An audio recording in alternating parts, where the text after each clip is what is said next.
네, 안녕하세요. 흑백바둑입니다. 오늘 제가 소개해드릴 대국은 5월 19일에 열린 LG배 24강전 최정 9단과 심재익 7단의 대국인데요. 네, 최정 9단 워낙 유명하고 그리고 최근에 김은지 9단과의 랭킹 1위 그리고 닥터집의 결승에서 김은지 9단을 첫 판을 패배를 했지만 2연승으로 우승을 차지하면서 지금 다시 기세가 올라오고 있고요.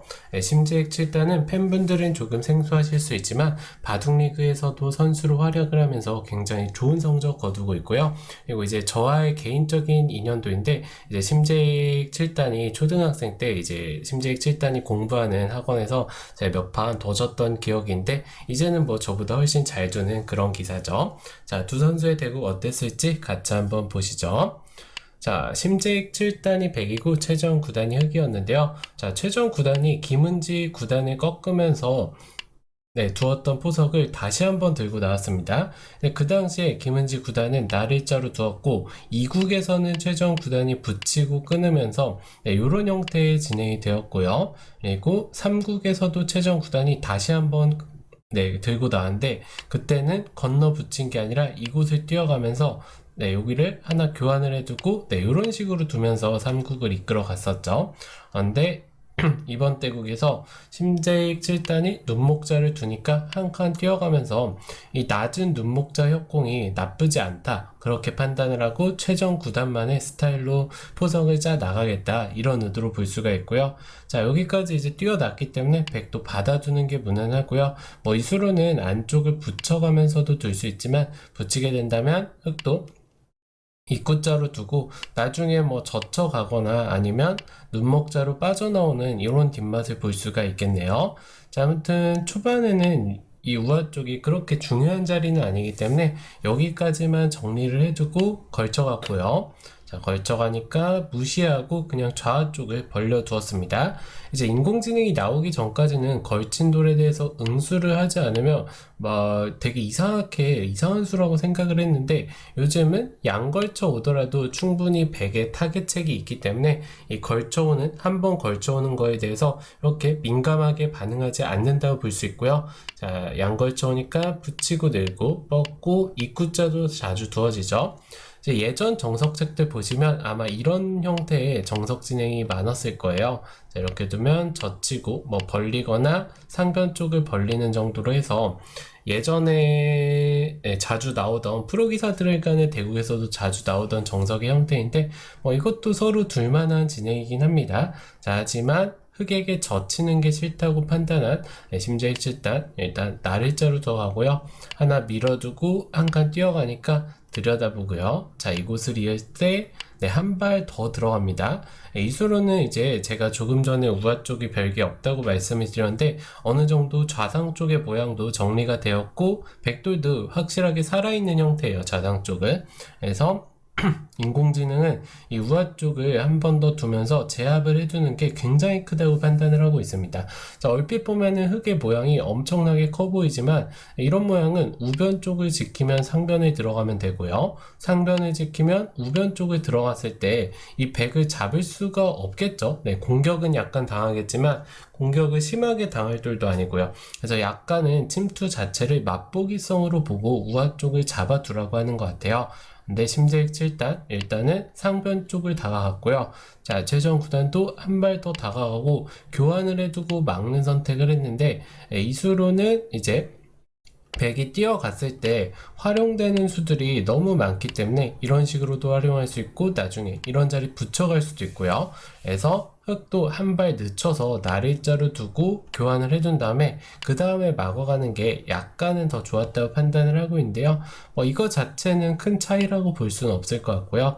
자, 지켜주니까 막아가고 젖히고 이으면서 자, 이때 이제 최정 9단 축이 좋진 않죠. 축은 안 됩니다. 축은 안 좋은데 이곳을 몰아가는 수의 의도는 이제 백이 나오면 또 자연스럽게 나가면서 백의 모양을 조금 자충으로 만들어 두고 싸움을 진행하겠다 이런 의도였던 것 같은데요. 자, 심재익 7단이 나갈 이유가 없고요. 네, 요 두 점을 딱 끊어 잡으니까 집으로는 백이 상당히 벌어났다 볼 수가 있어요. 물론 흙도 두터워서 세력을 얻긴 했지만 좌상기 쪽에 통통하게 집을 내고 선수를 잡은 백이 초반 포석에서는 약간은 우위를 잡아간다 볼 수가 있는데요. 자, 그렇다면 최정 구단도 이 장면에서 지금 이 한 점을 어차피 백이 나가줄 건 아니기 때문에 가만히 호구 쳐서 지켜두고요. 뻗는다면은 날일자 정도로 싸움을 진행하면서 이 두 점과 이 상변 쪽 세 점을 한꺼번에 공격하는 그런 식의 전략도 가능했을 것 같은데, 일단 최정 구단의 생각은 두 점은 잡혀 주었지만 실리로는 약간은 손해를 봤지만 빵 따냄 자체가 워낙 두텁기 때문에 나쁘지 않다는 뜻 같습니다. 자, 더하니까 이제 얼핏 보면은 지금 상변 쪽 세 점을 빨리 살려가고 싶어요. 왜냐하면 여기를 연결해 가자고 하더라도 지금 보시면은 뚫어가는 수가 있죠. 뚫었을 때 막을 순 없어요. 단수를 맞아서. 그렇다고 늘잔이 먹여치고 나서 단수치고 이런 식으로 뚫어버린다면 백돌들이 잡히게 되겠죠. 그래서 넘어가는 수는 불가능한 장면입니다. 자, 그래서 백도 어느 정도 빠르게 좀 중앙 쪽으로 도망가는 수를 선택을 하고 싶은데, 심재익 7단 한 술 더 떠서 아예 우변 쪽을 침투하는 수를 선택을 했어요. 자, 들어가니까 공격하고요. 자, 이제 이런 돌을 진짜 나가는 거는 좋지가 않아요. 왜냐하면은 백돌이 공격을 당했을 때 일단 상변 쪽은 연결하는 게 없었고요. 우변 쪽 돌들마저 약해지는 그런 형태가 된다면은 결국에는 한쪽이 잡히는 결과가 나오겠죠. 그래서 심재익 7단도 작전을 변경해서 우상 쪽을 붙이고 끊어가면서 우상 쪽에서 살아가는 선택을 했고요. 자, 이렇게 외길 진행이라고 볼 수 있어요. 자, 어쨌든 이 돌 한 점을 희생해서 우상 쪽을 선수로 살아두니까 역 입장에서도 이 자리를 끊기면서 싸워갈 수는 없어요. 이거는 흙의 모양에서 흙이 나쁜 싸움을 해야 되기 때문에 좋지가 않습니다. 최정 구단도 두텁게 지켜두었고요. 이수로는 한 발 더 가는 수도 추천을 하는데 그게 그거 같습니다. 비슷하다고 볼 수 있고, 이렇게 지켜두면서 지금까지의 포석 진행은 어떻게 보면 백은 조금 실리적으로 두어갔다 볼 수 있고요. 그 대신에 이제 흙의 모양이 워낙 커졌기 때문에 이 백돌들을 상변 쪽 세 점을 어떻게 타개할 것인지도 이 바둑의 관건이라고 볼 수가 있는데요. 자, 최정 구단으로서는 집으로는 약간 불리한 형세지만 어떻게 보면은 자기가 의도한 대로 두텁게 판을 짜나갔다 볼 수가 있겠네요. 자, 심재익 7단 일단 우하 쪽을 이제 제압해 두는 선택을 하고요. 자, 여기서 붙이면서 하변 쪽에 백의 모양을 견제하는 수를 선택을 했는데, 자, 이 수로는 아예 중앙 쪽을 힘껏 키워가는 것도 가능하다고 합니다. 자, 왜냐하면은 지금 보시면은 백은 어차피 이 돌 자체에 대한 연결이 패로 버텨갈 수는 있는데 지금 당장은 연결이 된다고 볼 수가 없겠죠. 그래서 흑돌이 중앙 쪽에 온다면 이 돌이 바깥쪽으로는 도망갈 수 없다는 거예요. 그래서 한 번 더 모양을 키워가는 것도 좋은 추천수라고 하는데, 일단 최정구단 하변 쪽을 깨는 선택을 했고요. 자, 밀어 올리니까 심재익 7단이 오히려 상변 쪽 돌들을 타겟을 먼저 하려고 합니다. 자, 들어가니까 일단 모자 한 방 씌워두고요. 자, 이제 이런 식으로 붙여가면서 굉장히 타이트하게 두는데 이수는 결국에는 득이 없었던 자리예요. 이수로는 무난하게 붙여서 나가면서 백도를 깔끔하게 타개를 하는 선택을 하거나 아니면은 이런 자리를 한 번 더 지켜두면서 모양의 근거를 잡아가는 선택이 더 좋았을 거라고 보는데, 일단 이 붙이고 나서 심재익 7단의 생각은 흙도 받기가 까다롭다고 본 것 같은데 막상 젖혔을 때 빵 때려놓으니까 백이 이런 교환들이 집으로도 크게 득을 본 것도 없고요. 그렇다고 상변 쪽 돌들에 대한 영향을 줄 수도 없고요, 크게. 그래서 이 교환들이 약간은 헛손질이 되면서 바둑은 다시 한번 5대5의 싸움이 되었다 볼 수가 있겠네요. 자, 이제 이 교환만 해두고 하변 쪽 세 점을 공격을 하는데요. 자, 뛰어가는 수 당연하고요. 백도 지켜둘 때 최종 구단 다시 한번 뛰쳐 들어갑니다. 자, 일단 최종 구단 생각은 그냥 뛰어가면은 물론 연결이 어려운 자리는 아니지만 백의 하변 쪽 모양이 커지고 그 다음에 상변 쪽을 타개하자고 한다면 이거를 쉽게 잡을 수 있는 보장이 없어요. 그렇기 때문에 한 번 더 들어가면서 하변 쪽 전투와 내 상변 쪽 백돌들을 엮어가면서 전투로 바둑을 이끌어가겠다, 그런 의도로 볼 수가 있고요. 자, 초반부터 최종 구단이 어쨌든 자기만의 스타일로 바둑을 짜 나가고 있다고 볼 수가 있겠네요.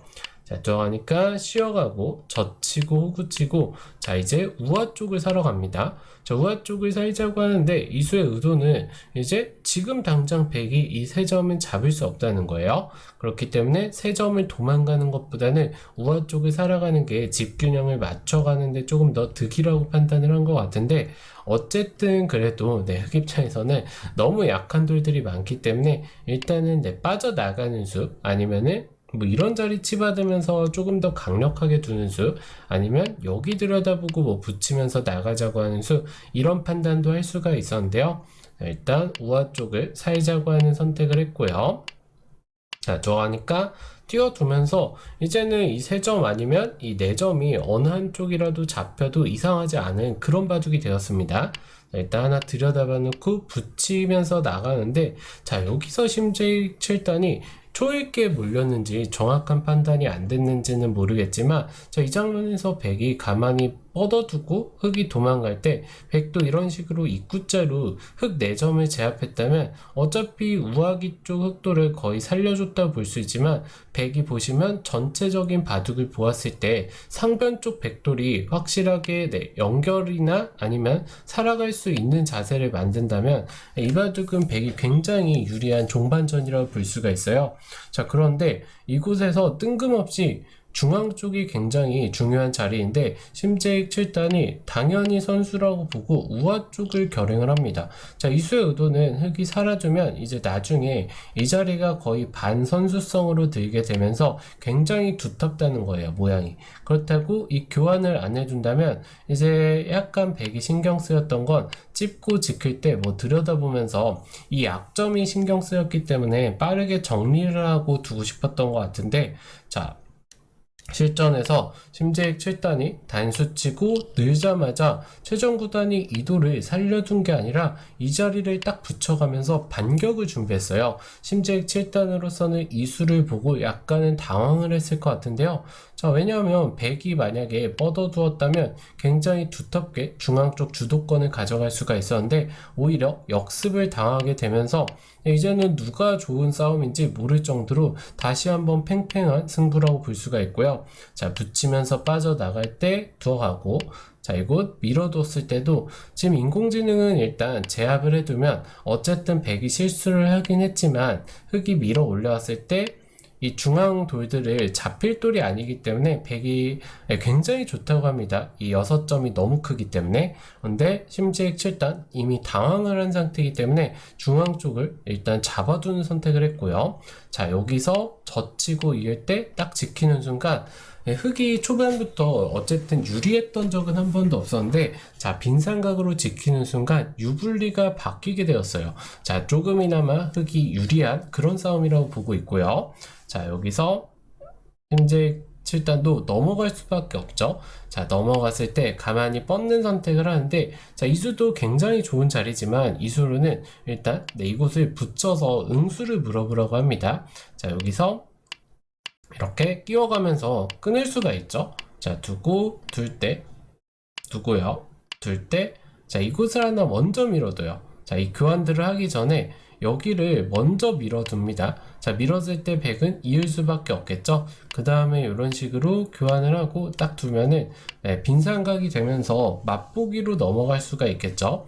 물론 이런 자리들은 당할 수밖에 없지만 조금 당하더라도 딱 지켜두면은 결국에 흑이 백을 잡으면서 집을 많이 냈기 때문에 이런 변화는 흑이 약간은 좋다고 합니다. 그런데 최종 구단도 정확한 수읽기가 어려웠던 장면이라 일단 뻗어갔고요.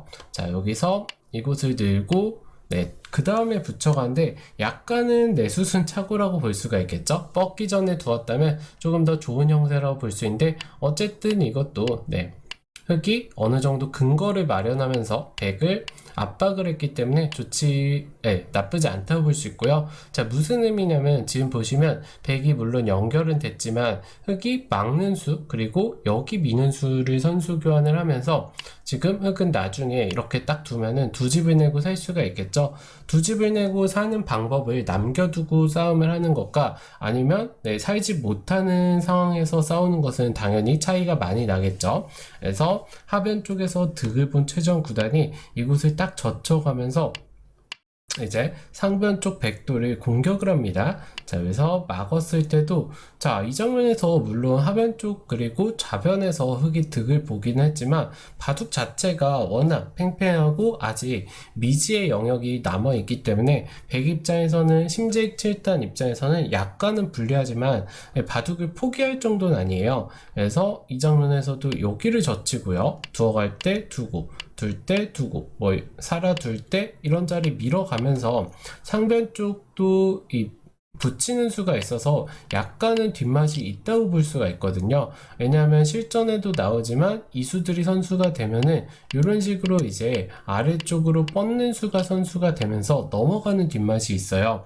그래서 이런 뒷맛을 보면서 종반전을 진행을 했다면 약간은 불리하지만 역전의 기회도 충분히 잡을 수 있는 그런 바둑이라고 볼 수가 있는데요. 자, 심재익 7단이 여기서 젖히지 않고 이곳을 끊습니다. 끊어가니까 중앙 쪽이 최정 구단도 가만히 단수치고 있는 게 더 정확한 수라고 볼 수가 있는데요. 자, 중앙 쪽으로 흑돌이 먼저 오게 되고요. 자, 이 장면에서도 이제 선수 교환을 해주고 넘어가는 선택을 하는데 이 넘어가는 선택을 하기 전에 호구 쳐서 먼저 흑의 중앙 쪽 모양을 조금 어지럽게 만들어 두고요. 자, 이런 교환을 해두고 넘어갔다면 여전히 큰 차이는 아니라고 볼 수가 있어요. 자, 하지만 심재익 7단이 일단 집으로 너무 눈에 보이는 자리이기 때문에 빠르게 넘어가는 선택을 했고요. 자, 넘어가자마자 교환해두고 자, 중앙 쪽을 백이 오긴 했지만 결국에 백 입장에서는 여기보다는 호구 쳐서 나가는 게 약간은 더 좋다는 판단이에요. 그런데 이곳을 두자마자 단수 맞고요. 자, 이을 때 딱 지키게 돼서는 지금의 집 차이는 물론 여전히 크지는 않습니다. 두 집에서 세 집 정도의 집 차이를 나타내고 있지만 전체적으로 바둑을 보면은 흑돌이 워낙 두텁기 때문에 백은 집이 늘어날 곳이 없는데 흑은 군데군데 집이 늘어날 곳이 많아요. 그래서는 심재익 7단으로서는 지금은 조금 어렵다고 판단을 했을 것 같고요. 자, 두어가면서 이어두는데 때려두고 자, 이곳을 밀었을 때도 당연히 이렇게 지켜야 되는 자리죠. 자, 심재익 7단이 많이 흔들린다는 것을 볼 수 있는 수죠. 자, 이 수는 왜냐하면 흑이 치받아 왔을 때 이렇게 받을 수밖에 없습니다. 자, 그러면 돌의 위치가 이렇게 두면은 치받았을 때 지키지 않아도 되는 장면인데 여길 두면은 오히려 이렇게 또는 이렇게 지켜야 돼요. 그런데 왜 이렇게 지켜야 되냐면 지금 다른 형식으로 지키면 흑이 붙여가면서 백의 집을 완전하게 다 없애면서 이 전체 백까지 노려볼 수가 있겠죠. 그렇기 때문에 이 지킴이 거의 마지막 패착이 되었다 볼 수 있고요. 자, 이게 뭐 별거 아닌 것 같아 보이지만 집으로만 벌써 3집 이상 손해를 보는 그런 대학수입니다. 자, 지금 종반전 단계에서 프로기사들끼리의 대국에서 집을 3집을 더 손해본다. 그거는 이길 수 없다는 뜻이겠죠. 자, 이 수를 보자마자 최정 구단도 이제는 진짜 한시름 돌리고 승리를 확신했을 것 같은데요. 자, 하나 밀어두고 찝어두고요. 자, 완벽한 수순으로 이제 살아두고 자, 백의 모양을 추궁해 가죠. 자, 이제 치받는 수를 두니까 백이 지킬 수밖에 없습니다. 자, 어쨌든 지켰는데 여기도 선수가 되고 이 들여다봤던 한 점을 딱 끊어서 잡게 되니까 백으로선 대책이 없어요. 그럼 여기서라도 이곳을 이으면 되지 않냐 이렇게 보실 수가 있는데 자, 이러면은 흑이 끊어 잡았을 때 백은 한 번 더 지켜야죠. 자, 여기를 뒀을 때 두면은 자체로는 잡히는 형태가 되겠죠. 그렇기 때문에 심재익 7단 여전히 물러설 수밖에 없고 흑이 딱 한 점을 잡게 돼서는 이제 이후로 몇 수 더 진행을 하는데 결국에는 이 바둑 다섯 집 차이는, 다섯 집에서 여섯 집 정도 차이가 되는 그런 상태로 심재익 7단이 돌을 거두고 말았습니다. 자, 이 바둑 초반부터 보자면 초반에 어쨌든 약간은 실리적으로 부족한 그런 포석을 최정 9단이 두텁게 두어가면서 자기만의 포석으로 이끌어 갔던 것 같은데요. 이 하변 쪽 전투에서 심재익 7단이 뻗지 않는 수를 두면서 우아 쪽 선수 교환을 해두고 두려고 했던 것 같은데 그 찰나의 순간을 최정 9단이 야무지게 반격에 성공을 하고 그 성공의 대가로 두텁게 약했던 돌들을 두텁고 정확하게 타개를 해 나가면서 LG배 24강전에서 승리를 거두고 16강에 올랐던 그런 대국이라고 볼 수가 있습니다. 자, 최정 9단 이제 16강에 올라가서 16강에서 누구랑 두죠? 누구랑 두는지는 정확히 모르겠는데, 자, 아무튼 16강, 그리고 이제 이전 대회 삼성화재배 세계대회에서 결승까지 올랐던 기억이 있습니다. 그 당시에 일본 추일류 그리고 한국의 변상일 구단까지 꺾으면서 결승을 올라갔었는데, 이번에도 한번 닥터집에서 김은지 구단을 꺾었던 기세를 몰아서 다시 한번 세계대회에서 여자 기사로서 좋은 모습 보여주었으면 좋겠습니다. 자, 아무튼 오늘 제가 준비한 대국 여기서 마치도록 하고요. 오늘도 시청해주셔서 감사합니다. 재밌게 보셨다면 구독, 좋아요, 알림 설정까지 부탁드릴게요. 감사합니다.